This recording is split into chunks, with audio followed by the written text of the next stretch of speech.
Söyle. Gitme al adam olsa, ben şu adamla görüşüp bereyim. Yine de bir yere kayken. Ben senden korkucuma edem o. Korkam yok ben hiç kimden. Allah'dan başkadan korkam yok. Benim Allah'dan başka. Spinam var benim. Allah'dan korkuyorum. Dinle, ben korkam yok. Ben sana deyim. Ne şu ayağının, şu öyün hatırası için. Yine dilen, ecen yüzü için. Ecen ağlap duran için ben dövdöylem o. Düştün mü? Bulam sen yalı adam yüzüne çok tutuyorsun yok mu yalı edip. Sen kimsen vapçı? Yukarı kalır yalı, en yukarı kaldırır yalı. Ona bana can eder yalı. Kimsen?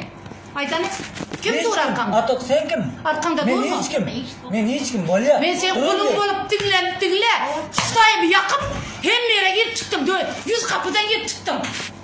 Size kovdun ettiler. Bilmezdim için kararlığını. Pıtıradadım ben eğer ne edecek olsam. Pulumu almadım ben, kırlı pulumu.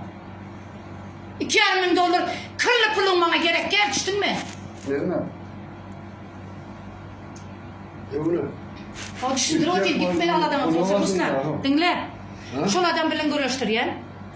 Hala geçen son beri, anırıp geçip cüngüze dursun. Moşbit Aydar cüngüze dursun, şu bana verecek bunumuz. Ben geçirdiysem, şak çaklap durun. Mesela var şizat diyen şu görülüşte. Anırda duruyor, verip geçip git yani.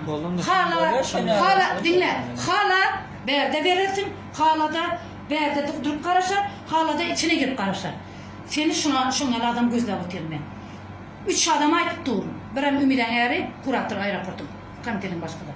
Birem yankı imigratın içine min aboronun düğüne çıkıp doğru şu an. Bayım ben. 100 adama ben yüzlenip doğru. Böyle bir sıylasık olara bırakıp listini gitmeyeme gerek. Bana gerekmiş o. İyiliğin cüvüsüne gitti. İçine şeyinin şapkapılı. İyiliğin cüvüsüne gitti. Ben sağlığım gitti hemen berdi. Böyle uğraştırın hani biz anarık bile geçeceğiz. Şu vakit şuna veririz. Gepleşeriz. Yok, ben onun gepleşip bile bak. Sizi öğrendirsin. Böyle gepleşeriz. Oldu, все.